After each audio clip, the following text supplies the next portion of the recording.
నిన్న కేబినెట్లో కేంద్ర ప్రభుత్వం 11,440 కోట్ల రూపాయల ప్యాకేజీ ఇచ్చారు. దీనికి కేంద్రానికి మనస్ఫూర్తిగా ప్రత్యేకంగా ప్రధానమంత్రి నరేంద్ర మోడీ గారికి ధన్యవాదాలు తెలియజేస్తున్నా. అదే మరిగా కేంద్రంలో ఉండే స్టీల్ మినిస్టర్ అయితే కుమారస్వామి గారు చాలా ఇంట్రెస్ట్ వారే కాకుండా ఆర్థిక శాఖ మంత్రి నిర్మలా సీతారామన్ గారు ప్రత్యేకంగా శ్రద్ధ పెట్టారు. అందరి యొక్క సమిష్టి కృషి వల్ల ఇది ఈరోజు సాధ్యమైంది. దీనికి నేను వ్యక్తిగతంగా ఎన్డీఏ తరపున, ప్రభుత్వం తరపున కూడా, రాష్ట్ర ప్రభుత్వం తరపున కూడా మనస్ఫూర్తిగా అభినందిస్తున్నా. ఇది రాష్ట్రానికి ఒక ఇంపార్టెంట్ పరిశ్రమనే కాకుండా ఒక సెంటిమెంట్. విశాఖ ఉక్కు ఆంధ్రుల హక్కు, దీనిపైన ఉద్యమాలు జరిగాయి, ప్రాణ త్యాగాలు చేశారు.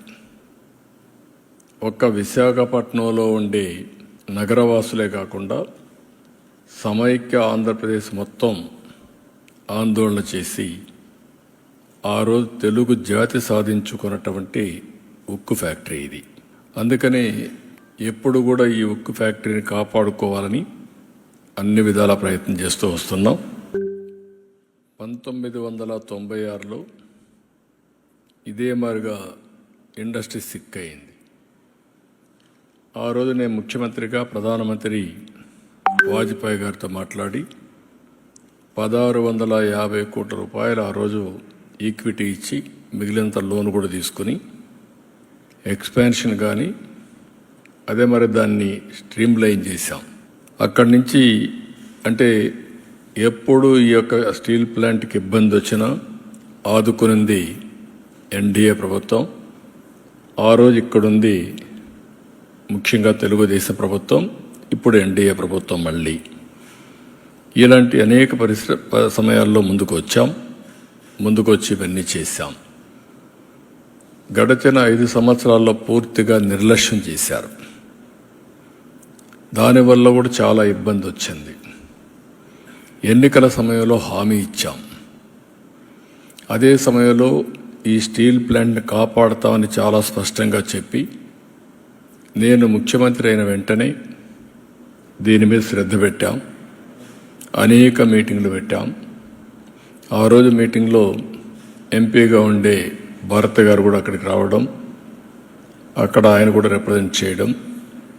అదే మరిగా మేము ఒక మీటింగ్ కాదు, సిరీస్ ఆఫ్ మీటింగ్స్ జరిగాయి.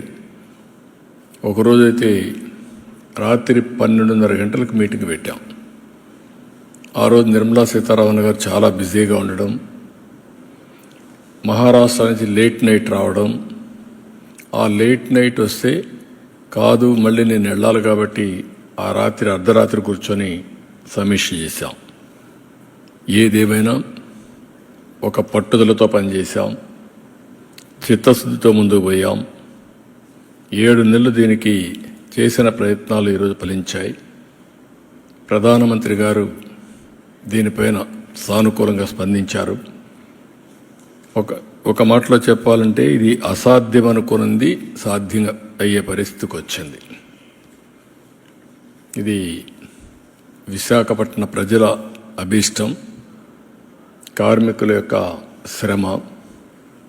దీన్ని మళ్ళీ కాపాడుకోగలిగాం, మళ్ళీ ట్రాక్లో పెట్టగలిగాం.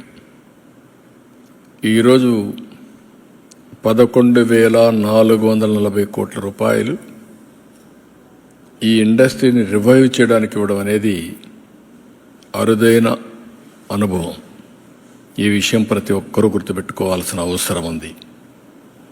అదే సమయంలో నేను విశాఖపట్నంలో పనిచేసే కార్మికులకు అందరికీ విజ్ఞప్తి చేస్తున్నా, మనందరి బాధ్యత, మన మీద పెట్టుకున్న నమ్మకాన్ని మనం కాపాడుకోవాల్సిన బాధ్యత మన మీద ఉంది. నేను ఆ రోజు కూడా చాలాసార్లు చెప్పాను, ఈ ఫ్యాక్టరీని మళ్ళీ రివైవ్ చేస్తాం, మంచి ప్రొఫెషనల్ మేనేజ్మెంట్ పెట్టుకుంటాం, దీనికి కావలసిన వనరులన్నీ కూడా ఐరన్ ఓర్ అవన్నీ కూడా ఏ విధంగా సమీకరించాలో సమీకరించుకుంటాం, ఎన్ఎండిసి ఏ విధంగా చేయాలని అన్ని వర్కౌట్ చేస్తాం. వర్కౌట్ చేసి దీన్ని ఒక బలమైన సంస్థగా తయారు చేయడానికి ముందుకు పోతారు ఒక హామీ ఇచ్చాం. 20,000 ఎకరాలు ల్యాండ్ ఉంది, పెద్ద ఆస్తిది. ఎక్కడ ఏ స్టీల్ ప్లాంట్ కూడా ఇంత పెద్ద ల్యాండ్ ఉండడం ఎక్కడా జరగలేదు. విలువైన ల్యాండ్ ఉంది. అలాంటి మంచి ల్యాండ్ ఉన్నప్పుడు అందరం కానీ కలిసి కష్టపడితే దీన్ని రివైవ్ చేస్తాను. నేను కూడా శ్రద్ధ పెడతాను. దీన్ని రివైవ్ చేసి మళ్ళీ కేంద్రం చేసే నిర్ణయం కూడా సరైన నిర్ణయం అని వాళ్ళు కూడా ఆనందించే విధంగా మనం చేయాల్సిన అవసరం ఉంది. దానికి అందరూ కూడా ముందుకు రావాల్సిందిగా మరొక్కసారి కార్మికులకు విజ్ఞప్తి చేస్తున్నా. మేనేజ్మెంట్ కూడా కేంద్రం ఇమీడియట్గా మంచి ఒక ప్రొఫెషనల్ మేనేజ్మెంట్ వేయాలి. సమర్థుడిని తీసుకురావాలి, సీఈఓగా తీసుకొచ్చి దాన్ని ఏ విధంగా చేయాలో అన్ని చేయడానికి ముందుకు పోతాం. ఈరోజు మీరందరూ ఒకసారి చూస్తే 7 నెలలు అసాధ్యమైన పనులన్నీ కూడా చేసుకుంటూ వచ్చాం. నేను కూటమి ఎన్డీఏ ఎలక్షన్ మేనిఫెస్టోలో నేను చాలా స్పష్టంగా చెప్పాను. ఏదైతే ఎలక్షన్ మేనిఫెస్టోలో చేసిన పనులన్నీ కూడా చెప్పిన అన్నీ కూడా ఒకటి చేసుకుంటూ వచ్చాం. అమరావతి ఏకైక రాజధాని చెప్పాం. అమరావతికి 15,000 కోట్ల రూపాయలు కేంద్రం ఈఏపీ ప్రాజెక్టుల ద్వారా డబ్బులు ఇప్పించారు. అదే సమయంలో అవన్నీ కూడా గ్రౌండ్ అయ్యే పరిస్థితికి వచ్చింది. ఇంకొక పక్క పోలవరం పూర్తిగా నిర్వీర్యమైపోయినటువంటి పోలవరానికి 12,000 కోట్ల రూపాయలు డబ్బులు 12,157 కోట్లు ఇచ్చారు. రేపు మళ్ళీ దానికి డయాఫామ్ వాల్ ఫౌండేషన్ వేసే పరిస్థితికి వచ్చాం. ఏదైతే ల్యాండ్ ఇవ్వకుండా గడిచిన ప్రభుత్వం నిర్లక్ష్యం చేసిన దానికి రైల్వే జోన్ రాకుండా పోయే పరిస్థితికి వచ్చింది. వచ్చిన వెంటనే వాళ్ళకు అవసరమైన ల్యాండ్ ఇచ్చాం, క్లారిటీ ఇచ్చాం, పర్సూ చేశాం. రైల్వే జోన్కు కూడా మొన్నే ప్రధానమంత్రి గారు ఫౌండేషన్ వేసే పరిస్థితికి వచ్చారు. ఇలాంటి మీరు చూసినప్పుడు ఎప్పుడూ జరగని పనులన్నీ కూడా మనం చేసుకుంటూ వచ్చాం. 7 నెలలు 4 లక్షల కోట్ల రూపాయల పెట్టుబడులకు ఒప్పందాలు జరిగాయి. మొన్ననే ప్రధానమంత్రి వచ్చినప్పుడు 2,08,000 కోట్ల రూపాయలకు ఫౌండేషన్లు కానీ ఇనాగ్రేషన్ కానీ వేసే పరిస్థితికి వచ్చారు. ఇంకొక పక్క విశాఖపట్నానికి ఉత్తరాంధ్రలో మేము ఏది చెప్పాము అవన్నీ కూడా ఈరోజు కార్యరూపం దాల్చే పరిస్థితికి వచ్చింది. ఒక పక్క టీసీఎస్, యువతకు ఉద్యోగాలు, ఇంకొక పక్క గూగుల్ని కూడా మెప్పిస్తున్నాం, ఎంఓయూ చేశాం. అది కూడా వస్తే data centre, artificial intelligence, data అనలిటిక్స్లో ముందుకు పోతాం. ఇక్కడి నుంచి సింగపూర్కి కూడా ఏదైతే సీ కేబుల్ వేసి ఇన్లాండ్ కేబుల్ ఒకటి సీ కేబుల్ వేసి అక్కడి నుంచి కనెక్ట్ చేసే పరిస్థితికి వస్తుంది. It is a great achievement అవుతుంది. ఇది కాకుండా మొన్ననే గ్రీన్ హైడ్రోజన్ ఒక పక్క ఎన్టీపీసీ, జెన్కో జాయింట్ వెంచర్ కింద ముందుకు వచ్చారు. 1,80,000 కోట్లు ఖర్చు పెట్టే పరిస్థితికి వస్తుంది.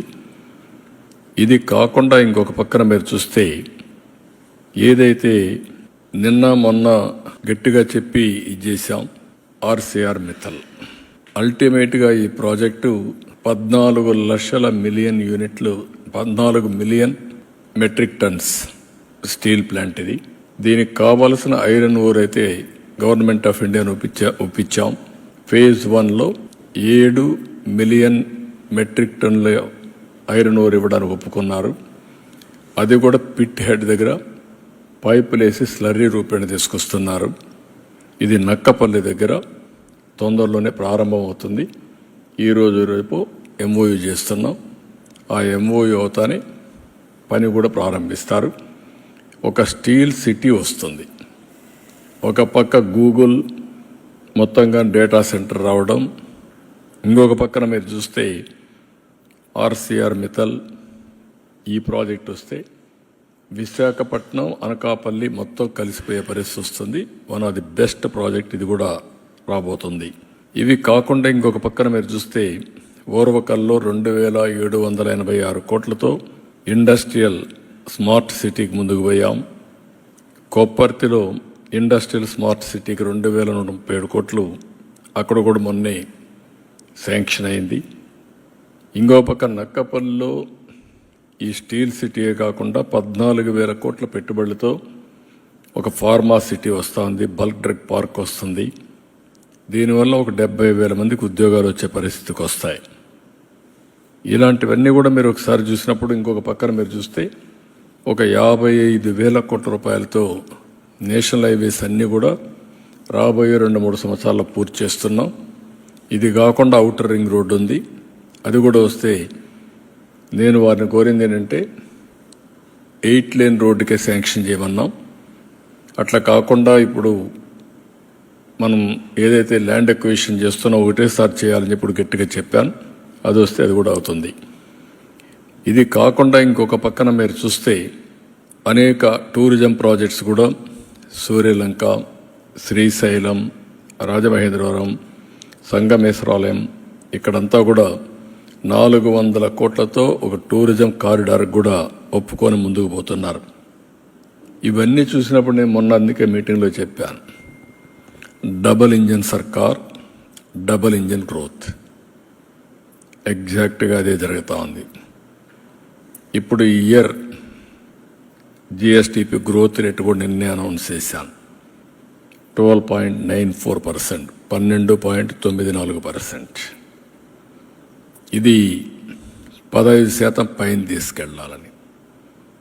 7.5 నుంచి 15% తీసుకెళ్తే 2 టైమ్స్ అభివృద్ధి చేయగలిగితే కన్సిస్టెంట్గా 2047కి 4.5 టైమ్స్ పర్ క్యాపిటా రాష్ట్ర సంపద పెరిగే అవకాశం ఉంటుంది. ఇది ఒక వినూత్నమైనటువంటి ప్రయోగం. ఒక మాటలో చెప్పాలంటే అది ఒకటే సంపద సృష్టించే మార్గం. ఈరోజు కేంద్రం అన్ని విధాల ముందుకొచ్చి ఈ ప్రాజెక్టులన్నీ స్టార్ట్ చేయడం జరిగింది. ఒక పక్క మనం చేయాల్సిన ప్రయత్నాలు మనం చేస్తున్నాం. ఒక పక్క నేను చాలాసార్లు చెప్పాను, అభివృద్ధి, సంక్షేమం రెండు కూడా పేర్లలుగా తీసుకెళ్తామని. అభివృద్ధి జరగాలి, డెవలప్మెంట్ వల్ల సంపద సృష్టించబడుతుంది, సృష్టించిన సంపద వల్ల ఆదాయం పెరుగుతుంది, పెరిగిన ఆదాయం వల్ల మళ్ళా కొంత డబ్బుల్ని అభివృద్ధి ఖర్చు పెట్టి ఎక్కువ డబ్బుల్ని మన సంక్షేమానికి ఖర్చు పెట్టే పరిస్థితి వస్తుంది. ఇది ఒకటే మార్గం, పేదరిక నిర్మూలన. అదే మరి ప్రజల్ని ఎంపవర్ చేయడం, దానికి నాంది పలికాం. చాలా సంతోషం. 9-7 నెలల్లో మేము అనుకున్న ప్రయత్నాలన్నీ 1 by 1 సఫలీకృతం అవుతున్నాయి. ఇది ఒక విధంగా చెప్పాలంటే అసాధారణం అనుకున్నటువంటి కార్యక్రమాలను చేపట్టాం. 7 నెలలకు మునుపు ఎటు చూసినా చీకటి. నాకు ఆ రోజు చూసి నేను చాలాసార్లు మీ అందరికీ చెప్పాను, నేను 4వసారి ముఖ్యమంత్రి, 3 సార్లు నాకు ఇన్ని ఇబ్బందులు కనిపించలేదు. ఎటు చూసినా విధ్వంసమైన వ్యవస్థలు, ఆర్థికంగా ఎలాంటి వెసులుబాటు లేని ఆర్థిక వ్యవస్థ, అన్ని వ్యవస్థల్లో డబ్బులన్నీ కూడా ఎక్కడికక్కడ డైవర్ట్ చేసి మిస్యూజ్ చేసి కనీసం కేంద్ర పథకాలు కూడా నిర్వీర్యమైపోయినాయి. ఇప్పుడు అవన్నీ కూడా లైన్లో పెడుతున్నాం. ఇంకొక 4-5 నెలల్లో ఇవన్నీ లైన్లో పెట్టి మళ్ళీ గాడి తప్పిన పరిపాలన ఘాట్లో పెట్టడమే కాకుండా ఏ విధంగా ముందుకు తీసుకుపోవాలో తీసుకుపోతాం. ఇన్వెస్టర్స్లో కూడా ఒక నమ్మకాన్ని కలిగించాల్సిన అవసరం ఉంది. ఇప్పటికీ ఒక నమ్మకాన్ని కలిగిస్తున్నాం, ఇంకా నమ్మకాన్ని కలిగించాలి. ఆ నమ్మకాన్ని కలిగించి మళ్ళీ 20 లక్షల ఉద్యోగాలు కల్పిస్తా ఉన్నాం. ఒక పక్క ఉండే ఉద్యోగాలను కాపాడాలి. అదే విశాఖపట్నం స్టీల్ ప్లాంట్లో మీరు చూస్తే దగ్గర ఈ స్టీల్ ప్లాంట్ కానీ సిక్ అయితే చాలా సమస్యలు వస్తాయి. కాబట్టి ఒక పక్క దీన్ని కాపాడుకుంటూనే ఇంకొక పక్కన 20 లక్షల ఉద్యోగాలకు ఏమేమి కావాలన్నా అవన్నీ వర్కౌట్ చేస్తున్నాం. ఇవన్నీ కూడా రాబోయే రోజులు ఇంకా మెరుగైన ఫలితాలు వస్తాయని చెప్పి తెలియజేస్తూ కేంద్రాన్ని ప్రత్యేకంగా ప్రధానమంత్రి గారికి అభినందనలు, ధన్యవాదాలు. మీరు ఎన్డీఏ ప్రభుత్వం ఇక్కడ ఏదైతే పెట్టుకున్నామో ఆ నమ్మకాన్ని మీరు ఒక మాటలో చెప్పాలంటే ఎన్డీఏ ప్రభుత్వం ఇచ్చిన హామీని నిలబెట్టుకోవడానికి మీరు ముందుకొచ్చి అన్ని విధాలా సహకరించారు. దానికి అభినందనలు, ధన్యవాదాలు. Thank you. స్టీల్ ప్లాంట్ ప్రవీకరణ సమస్య రాదు. ఇప్పుడు రివైవల్ ప్యాకేజ్ ఇచ్చినాక మనం చేయాల్సిన పని, దీన్ని ఏదో ఇచ్చారు కాబట్టి మేము మా ఇష్ట ప్రకారం చేస్తామంటే ఎవరైనా సరే హెల్ప్ చేస్తారు. నేను అందుకే చాలాసార్లు చెప్తున్నాను, కేంద్రానికి చాలా రాష్ట్రాలు ఉన్నాయి. ఆంధ్రప్రదేశ్లో మనకు ఒకే స్టీల్ ప్లాంట్. మనం కూడా కష్టపడకుండా దీన్ని రివైవ్ చేయకుండా అడుకొక్కసారి మీరు చేయాలి అని చేస్తే ఇది tax payers money. Tax payers money సమర్థవంతంగా మనం ఉపయోగించుకోవాలి. కేంద్రం చేసే నిర్ణయాలు కానీ, ప్రాపర్ సీఈఓని పెట్టడం కానీ, అందరూ కలిసి సమర్థవంతంగా పనిచేయడం కానీ ఈరోజు మీరు చూశారు. ఆర్సీఆర్ మిత్తల్ 14 మిలియన్ మెట్రిక్ టన్నులతో స్టీల్ ప్లాంట్ పెడతానంటున్నాడు. 1,50,000 నుంచి 1,70,000 కోట్ల రూపాయలు అవుతుంది. ఒక స్టీల్ సిటీయే కడతా ఉంటున్నాడు. ఇది ఎంత మొత్తం కలిసి 2 మిలియన్ 3 మిలియన్ అనుకుంటాను. టోటల్ ఇన్స్టాల్డ్ కెపాసిటీ 7.3 మిలియన్ యూనిట్లు. ఇప్పటి వరకు 3నే రన్ అయ్యేది. ఇప్పుడు రెండు ఫర్నేసులు రన్ అవుతుంది. మొన్న 1,600 కోట్లు ఇచ్చిన తర్వాత 2 ఫర్నేసులు, అంత మునుపు ఒకటి కూడా లేదనుకుంటా. కొన్ని రోజులు ఆగిపోయింది. షట్ డౌన్ చేసే పరిస్థితికి వచ్చినప్పుడు 2 చేసి అక్కడి నుంచి స్టార్ట్ చేశారు. ఆ 1,650 కోట్ల రూపాయలు ఇమీడియట్గా ఇచ్చారు. కాబట్టి మళ్ళీ ఐరన్ ఓర్ అప్పిప్పించారు. రాష్ట్ర ప్రభుత్వం కట్టవలసిన పవర్ ఛార్జెస్ కూడా మేము అడగకుండా వాయిదా వేసుకుంటా వచ్చాం. నెలకు 80 కోట్ల రూపాయలు పవర్ ఛార్జెస్ అవుతాయి. ఈ 4-5 నెలలు వాళ్ళు కట్టడం లేదు. నీటి ఛార్జీలు కూడా కట్టడం లేదు మున్సిపాలిటీకి. అది కూడా వాయిదా వేసాం. ఇంకా ఎప్పటి వరకు వాయిదా వేయాలని చూడాలి. కేంద్రం ఏ విధంగా వస్తారు. మేము కూడా సిద్ధపడ్డాం. ఎందుకు సిద్ధపడ్డాం? అక్కడుండే ఎంప్లాయ్మెంట్ దెబ్బతినకుండా ఉండాలని సిద్ధపడ్డాం. సిద్ధపడినప్పుడు అక్కడ ఉండే ఎంప్లాయీస్ కూడా, ఎంప్లాయీసే కాదు, మేనేజ్మెంట్, ఎంప్లాయీస్, కేంద్రం, రాష్ట్రం బాధ్యతతో ప్రవర్తించాలి. పబ్లిక్ మనీని మిస్యూజ్ చేయడానికి మనకి ఎవరికి ఆ రైట్ లేదు. సిక్ అవుతుంది, ఎప్పుడు ఇట్లనే ఉంటుంది, మేము ఇట్టే రన్ చేస్తాం, మీరు ఇవ్వాలి, ఇది మా రైట్, అది కరెక్ట్ కాదు. మనం దాన్ని ఒక సెంటిమెంట్, ఆ సెంటిమెంట్ చెప్పాం. ఆ సెంటిమెంట్ చెప్పి తెచ్చిన తర్వాత దీన్ని మాట కూడా ఇచ్చాం. మేము ఏమని ఇచ్చాం? దీన్ని రివైవ్ చేస్తాం, మేము సహకరిస్తామని. అందరూ కూడా సహకరించాలి. సహకరించి దీన్ని రివైవ్ చేయాల్సిన బాధ్యత మనందరిపైన ఉంది. ఉద్యమాలు చేయడం కాదు, ఉద్యమాలు జయప్రదమైనాయి.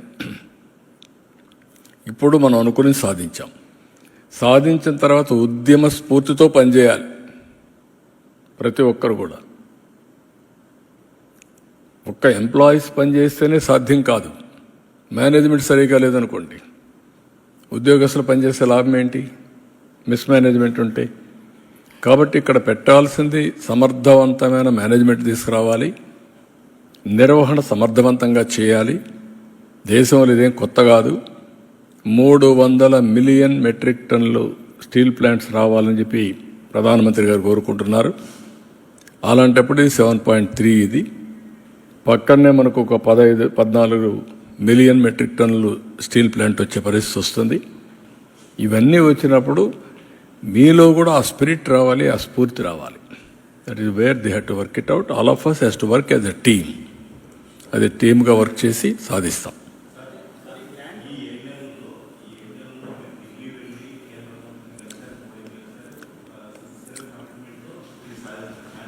గవర్నమెంట్లో ఆ ఇష్యూ వచ్చినప్పుడు దీన్ని పెద్దగా పట్టించుకోకపోవడం వల్లే కదా సార్ ఈ ఇష్యూ. నేనేమంటానంటే ఒక్కొక్కరు కొన్ని ప్రాధాన్యతలు ఉంటాయి. తెలుగుదేశం పార్టీ ఎన్డీఏలో మేము ముగ్గురం కలిసిన తర్వాత, ఇక్కడ ప్రజలు నమ్మి మాకు ఓట్లు వేసిన తర్వాత మేము ఇచ్చిన హామీలు ఒక్కొక్కటే నిలబెట్టుకుంటూ ముందుకు పోతున్నాం. అందులో ప్రధాన హామీ RINL రివైవల్. ఇది మామూలుగా అమరావతికి ఇచ్చేది డబ్బులు ఒక యాంగిల్, పోలవరానికి ఇచ్చిన యాంగిల్ ఇంకొక యాంగిల్. ఏది చట్టంలో ఉన్నాయి అవన్నీ. ఇది సిక్ అయ్యే పరిస్థితికి వచ్చినప్పుడు దానికి రివైవల్ ప్యాకేజ్ ఇవ్వడం అనేది చాలా ముఖ్యం. దానికే నేను మనస్ఫూర్తిగా అభినందిస్తాను. అవన్నీ అది ఈక్విటీగా అవన్నీ మీరు అక్కడే వచ్చింది. గ్రాంటా, లోనా, ఎవరిచ్చారు? ఇది గవర్నమెంట్ ఆఫ్ ఇండియా ఫ్యాక్టరీ. అది రివైవ్ అయితేనే డబ్బులు వస్తాయి. లాభాలు వస్తే వాళ్ళకి వస్తాయి, నష్టాలు వస్తే మళ్ళీ ఈ డబ్బులు పోతుంది. కాబట్టి గవర్నమెంట్ ఆఫ్ ఇండియా ఫ్యాక్టరీ కూడా గ్రాంటా, లోనా ఇవన్నీ ఎక్కడ రైజ్ అవుతాయి మీకు? Public sector government of India investment, అది నీది నాది కాదు.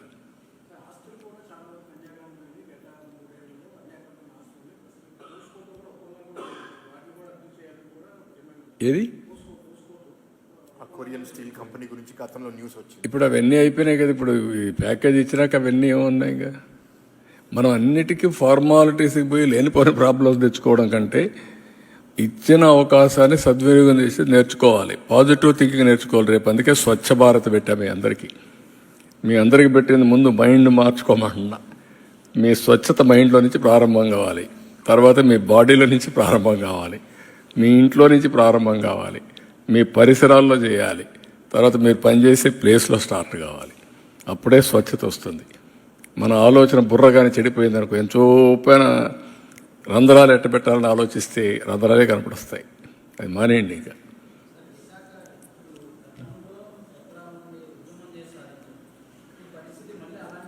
ఉద్యమం చేసి పరిరక్షించుకుందాం అన్నాం. నేను అదే చెప్తున్నా. ఇది విశాఖ ఉక్కు ఆంధ్రుల హక్కు. ఇప్పుడు విశాఖ ఉక్కు ఆంధ్రుల సెంటిమెంట్. అదే మాదిరిగా దీన్ని కాపాడుకోవడానికి ఈరోజు అందరం కలిసి పనిచేశాం. కేంద్రం సహకరించింది. ఇప్పుడు ఒక ఉద్యమ స్ఫూర్తితో పనిచేద్దాం. ఎక్కడ తప్పు జరిగినా కరెక్ట్ చేద్దాం. కరెక్ట్ చేసి ప్రైవేట్ వాళ్లే కాదు పబ్లిక్ సెక్టర్లో కూడా సంపద సృష్టించగలదా నిరూపిద్దాం. మనమేమి, అందుకే నేను చాలాసార్లు చెప్పాను, దీన్ని ఏ విధంగా చేయాలన్న అవసరమైతే ఇంకా దీన్ని ఎట్లా ముందు తీసుకుపోవాలని ఆలోచిద్దాం. అందరిలో స్ఫూర్తిని తీసుకొద్దాం, ఐకమత్యం తీసుకొద్దాం, భావితరాలకు ఆదర్శంగా చేద్దాం. Will work it out. నేను కూడా దీని మీద ఇన్వాల్వ్ అవుతాను. అదే ముఖ్యమంత్రిగా నాకు కూడా ఒక బాధ్యత ఉంది. కేంద్రాన్ని మెప్పించి ఈరోజు 11,400 కోట్లు తీసుకొచ్చినప్పుడు ఏ హామీ అయితే ఇచ్చామో ఆ హామీని నిలబెట్టుకోవడానికి నేను కూడా ఆ దిశగా ఆలోచించాలి. అది రివైవ్ అయినప్పుడే ఆ నమ్మకాన్ని నిలబెట్టుకున్నట్టు అవుతుంది. నేనేమంటానంటే ఎవ్వరికి సమాధానం అంటే ఇప్పుడు గవర్నమెంట్ ఆఫ్ ఇండియాలో ఏమైందంటే మన రాష్ట్రంలో ఉండే ప్రాజెక్టు కూడా ఒక మైనింగ్ ఉంది, మేజర్ మైనింగ్. అది కూడా నేను ఇవ్వడానికి ఎవరికంటే వాళ్ళకి ఇవ్వడానికి వీలు లేదు.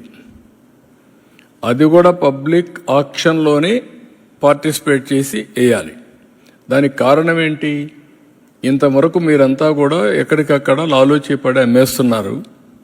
ట్రాన్స్పరెన్సీకి రావాలి.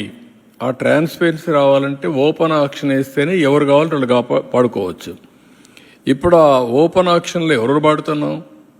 NMDC, even mining corporation of Andhra Pradesh, private, public అందరూ పోటీ పడుతున్నారు. పోటీ పడి మళ్ళా వీళ్ళకి మైన్ ఇస్తున్నారు. ఇప్పుడు మీరు చెప్పినట్టు కేంద్రంలో 11,400 కోట్లు ఎవరి డబ్బులు? ఇది కేంద్రం డబ్బులే కదా. ఏదో ఒక విధంగా మీకు డబ్బులు ఇచ్చారు కదా.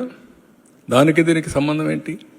ఒక పాలసీ పెట్టుకున్నప్పుడు ఆ పాలసీని చేస్తున్నప్పుడు కాదు నా కోసమే పాలసీ మారుస్తామంటే ఎక్కడ మారుస్తారు? వాళ్ళు ఇది ఇప్పుడు వచ్చింది కాదు, సమర్థవంతంగా పనిచేయడం కోసం ఒక పాలసీ తీసుకున్నారు. ఇప్పుడు ఆర్సీఆర్ మిత్తలు పెట్టాడు. వాళ్ళకు కూడా ఓపెన్ మార్కెట్ ప్రకారమే ఇస్తున్నారు. ఆ ఓపెన్ మార్కెట్లో ఏ ఐరన్ ఓర్ అయితే ఇస్తారో అది కూడా వీళ్ళకి ఇస్తారు. ఎందుకు మనం కంపీట్ చేయకూడదు? మనకు 20,000 ఎకరాలు మీకు ఫ్రీగా ఇచ్చాం. ఎప్పుడో పెట్టిన ప్లాంట్ ఇది. ఎందుకు మనం వాళ్ళతో పోటీ పడలేం? ఎందుకు కంపీట్ చేయలేం? That is the spirit you have to take. వాళ్ళకేది ఫేవరబుల్గా ఇవ్వడాలి కదా ఐరన్ ఓరు. వాళ్ళకు అట్లా ఇస్తారు, మనకు అదే ఇస్తున్నారు. ఇచ్చినప్పుడు సేమ్ రేటుకు వచ్చినప్పుడు ఎందుకు మనం కంపీట్ చేయకూడదు అంటా నేను. కంపీట్ చేయాలి. That is where I'm asking.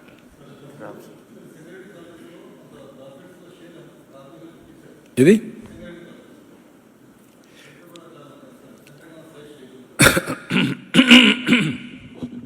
చాలా మోడల్స్ ఉన్నాయి. అక్కడ ఇచ్చింది అది డిఫరెంట్ అకేషన్. ఇక్కడ మెయిన్గా మేనేజ్మెంట్ రావాలి, తర్వాత ప్రాఫిట్స్ వచ్చినప్పుడు ఏం చేయాలో ఆలోచించాలి.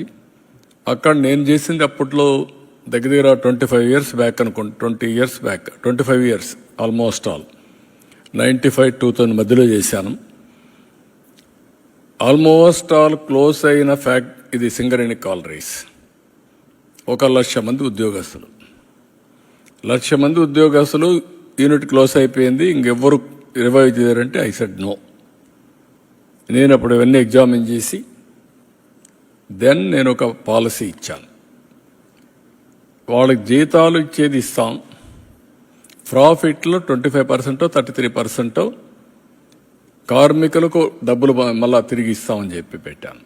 1/3 25% ఆ ప్రాంతాల్లో. దాంతో స్పిరిట్ పెరిగింది, బాధ్యత వచ్చింది, మంచి ఎండీలు వేశాను, లాభాలు వచ్చాయి. అక్కడి నుంచి రివైవ్ అయింది. ఈరోజు సింగరేణి కాలరీస్ ఒక బలమైన వ్యవస్థగా తయారయ్యే పరిస్థితి వచ్చింది. ఆ ఒక్క నిర్ణయం, ఆ నిర్ణయంలో లాభాలతోనే కాదు, లాభాలు తీసుకొచ్చే మేనేజ్మెంట్ ఇచ్చాం, స్ట్రెంగ్త్ని ఇచ్చాం, మానిటర్ చేశాం. అందుకే మీరు ఒక జ్ఞాపకం పెట్టుకోవాల్సింది, ఒకసారి యాక్సిడెంట్ అయింది. నేను సింగరేణి కాలరీస్కి వెళ్ళాను. మా సెక్యూరిటీ అన్నారు మీరు లోపల పోవడానికి లేదని, అండర్ గ్రౌండ్ మైన్. నేను ఎక్కడైతే యాక్సిడెంట్ జరిగిందో అక్కడ దాకా పోయాను. మా వాళ్ళు అబ్జెక్ట్ చేశారు. ఐ సెడ్ నో, లేదు సార్ లూజ్గా ఉంది, ఏదైనా పడిపోతుందేమో, మీ లైఫ్ ఈజ్ ఇంపార్టెంట్, మీ సెక్యూరిటీ ఈజ్ ఇంపార్టెంట్ అని చెప్పి ఐ సెడ్ నో. నేను కాన్ఫిడెన్స్ క్రియేట్ చేయాలి నా వర్కర్స్కి.